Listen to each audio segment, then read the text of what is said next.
A new force. SIR, I have read your article on the possibility of traveling to the other members of the solar system with much interest. It is a problem at which I, myself, have been working for a great many years, and I believe that I have now discovered a means of solving it in a practical manner. If you would care to see my experiments, and will do me the honor of coming here, I shall be glad to show them in confidence any time you may appoint. Yours truly, Naismith Carmichael. The above letter, marked private, was forwarded to me through the editor of The Day After Tomorrow. The writer of it was a total stranger to me, even by report, and at first I did not know what to make of it. Was the man a charlatan, or a crank? There were no signs of craziness or humbug in his frank and simple sentences. Had he really found out a way of crossing the celestial spaces? In these days it is better not to be too skeptical as to what science will accomplish. It is, in fact, wise to keep the mind open and suspend the judgment. We are standing on the threshold of the arcana, and at any hour the searchlight of our intellect may penetrate the darkness, and reveal to our wondering gaze the depths of the inner mechanism of nature. I resolved to accept his invitation. A few days later I presented myself at the home of my unknown correspondent. It was a lonely little cottage, in the midst of a wild flat or waste of common ground on the outskirts of London. I should say it had once been the dwelling of a woodman engaged in the neighboring forest. A tall, thick hedge of holly surrounded the large garden, and almost concealed it from the curiosity of an occasional wanderer on the heath. Certainly it did not look the sort of place to find a man of science, and the old misgivings assailed my mind in greater force than ever. Half regretting that I had come, and feeling in a dubious element, I opened the wicket, and knocked at the door. It was answered by a young woman, in a plain gown of some dark stuff, with a white collar round the neck. In spite of her dress I could see that she was not an ordinary cottage girl. Pretty, without being beautiful, there was a distinction in her voice and manner which bespoke the gentlewoman. With a pleasant smile, she welcomed me as one who had been expected, and ushered me into a small sitting room, poorly furnished, but with a taste and refinement unusual in a workman's home. A large piano stood in one of the corners, and a pile of classical music lay on a chair beside it. The mantelpiece was decorated with cut flowers, and the walls were hung with portraits and sketches in crayons and watercolor. "My father will be down in a moment," she said, with a slight American accent. "He is delighted to have the pleasure of meeting you. It is so kind of you to come." Before I had time to respond, Mr. Carmichael entered the parlor. He was a man of striking and venerable presence.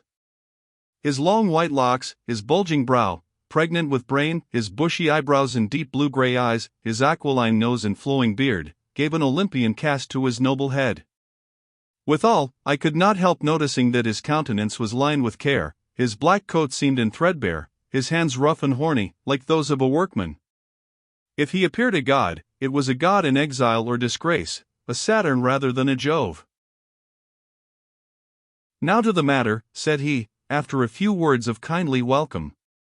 "Evidently the question of interplanetary travel is coming to the front.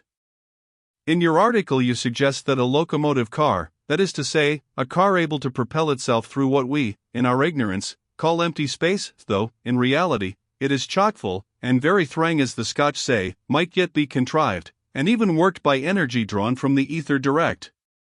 When I read that, sir, I sat up and rubbed my eyes." "Your spectacles, father," said Miss Carmichael. "Well, it's the same thing," went on the old man. "For like many another prophet, sir, you had prophesied better than you knew." "How do you mean?" I inquired, with a puzzled air. "If you will step with me into the garden I will show you." I rose and followed him into a large shed, which was fitted up as a workshop and laboratory. It contained several large benches, provided with turning lathes and tools, a quantity of chemicals, and scientific apparatus. "I am going to do a thing that I have never done in my life before," said Mr. Carmichael, in a sad and doubtful tone. "I have kept this secret so long that it seems like parting with myself to disclose it, to disclose even the existence of it. I have fed upon it as a young man feeds on love. It has been my nourishment, my manna in the wilderness of this world, my solace under 1,000 trials, my inspiration from on high. I verily believe it has kept my old carcass together.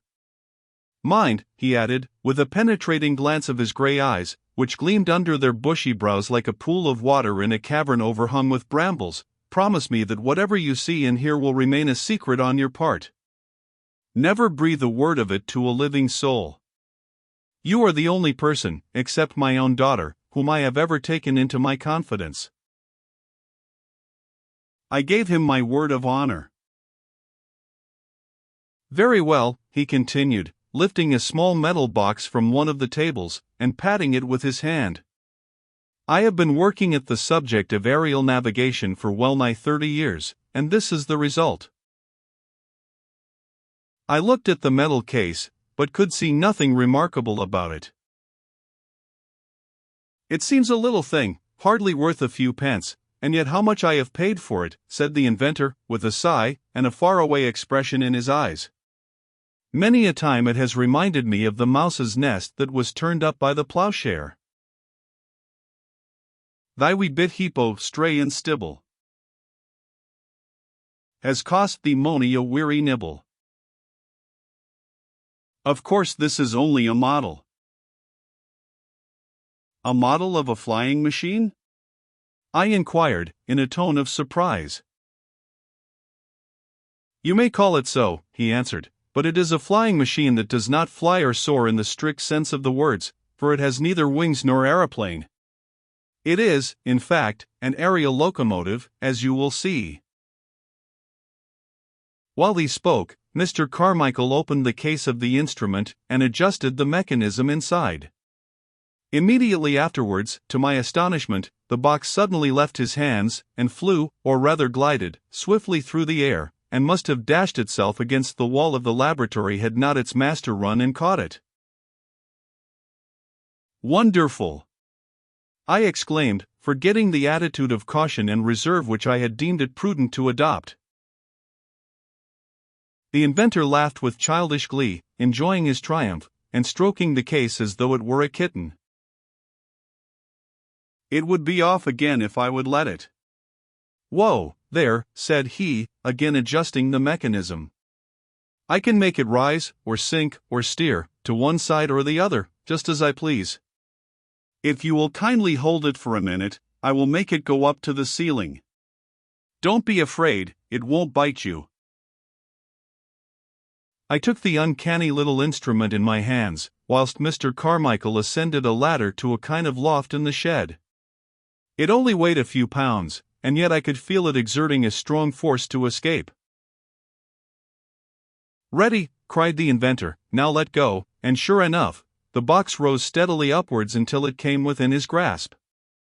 "I am going to send it down to you again," he continued, and I expected to see it drop like a stone to the ground, but, strange to say, it circled gracefully through the air in a spiral curve, and landed gently at my feet. "You see, I have entire control over it," said Mr. Carmichael, rejoining me, "but all you have seen has taken place in air, and you might, therefore, suppose that I have an air propeller inside, and that air is necessary to react against it, like water against the screw of a steamboat, in order to produce the motion. I will now show you that air is not required, and that my locomotive works quite as well in a vacuum." So saying, he put the model under a large bell jar, from which he exhausted the air with a pump, and even then it moved about with as much alacrity and freedom as it had done in the atmosphere.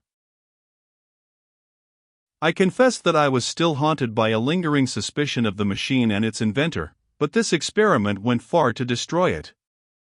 Even if the motive power was derived from a coiled spring, or compressed air, or electricity, in the box, how was it possible to make it act without the resistance offered by the air?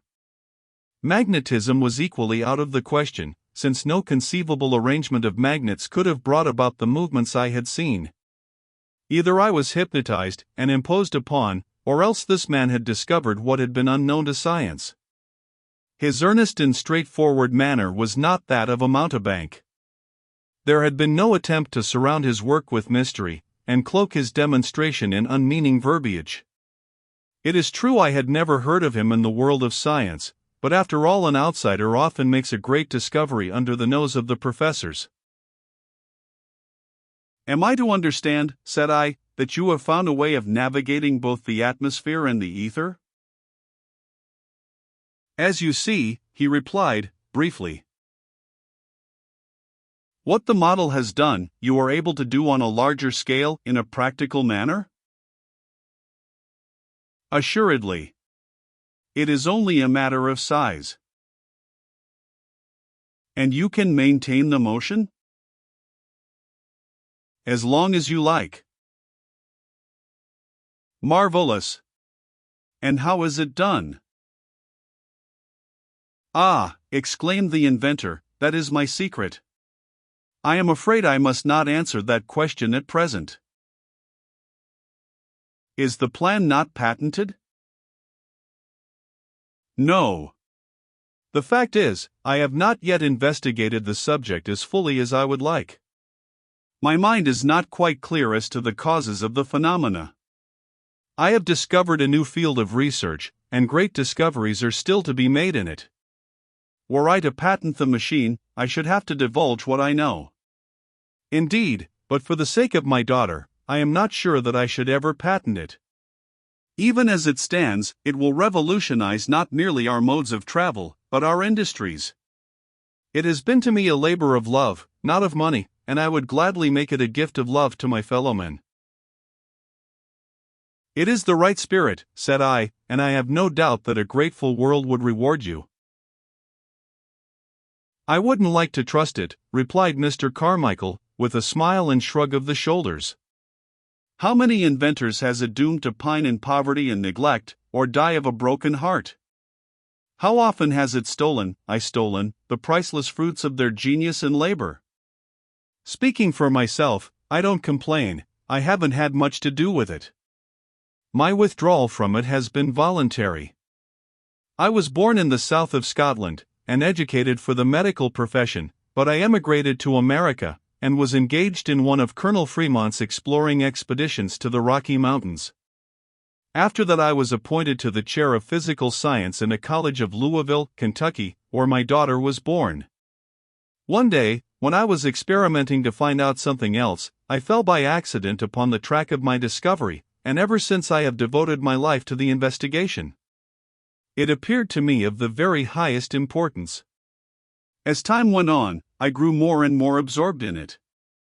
Every hour that I had to give to my official and social duties seemed thrown away. A man cannot serve two masters, and as I also found it difficult to carry on my experiments in secrecy, I resigned my post. I had become a citizen of the United States, but my wife was a Welshwoman, and had relations in England. So we came to London. When she died, I settled in this isolated spot, where I could study in peace, enjoy the fresh air, and easily get the requisite books and apparatus. Here, with my daughter, I live a very secluded life. She is my sole companion, my housekeeper, my servant, and my assistant in the laboratory. She knows as much about my machine, and can work it as well as I do myself. Indeed, I don't know what I should have done without her. She has denied herself the ordinary amusements of her age. Her devotion to me has been beautiful." The voice of the old man trembled, and I fancied I could read in his hollow eyes the untold martyrdom of genius. "At last," he continued, "I have brought the matter into a practical shape, and like many other inventors, for the first time I stand in need of advice. Happening to see your article in the magazine, I resolved to invite you to come and see what I have done in hopes that you might be able to advise and perhaps help me." "I think," said I, after a moment's reflection, "I think the next thing to be done is to make a large working machine, and try it on a voyage." "Quite so," he replied, "and I am prepared to build one that will go to any part of the earth, or explore the higher regions of the atmosphere, or go down under the sea, or even make a trip to one of the nearer planets, Mars or Venus as the case may be. But I am poor, my little fortune is all but exhausted, and here, at the end of the race, within sight of the goal, I lack the wherewithal to reach it. Now, sir, if you can see your way to provide the funds, I will give you a share in the profits of the invention." I pondered his words in silence. Visions of travel through the air in distant lands, above the rhododendron forests of the Himalayas, or the green savannas of the Orinoco, the coral isles of the Pacific, further still, through the starlit crypts of space to other spheres were hovering in my fancy. The singular history of the man, too, had touched my feelings. Nevertheless, I hesitated to accept his offer there and then. It was hardly a proposal to decide upon without due consideration. "I will think it over and let you know," said I at length. "Have you any objection to my consulting Professor Gazin, the well-known astronomer? He is a friend of mine. Perhaps he will be able to assist us."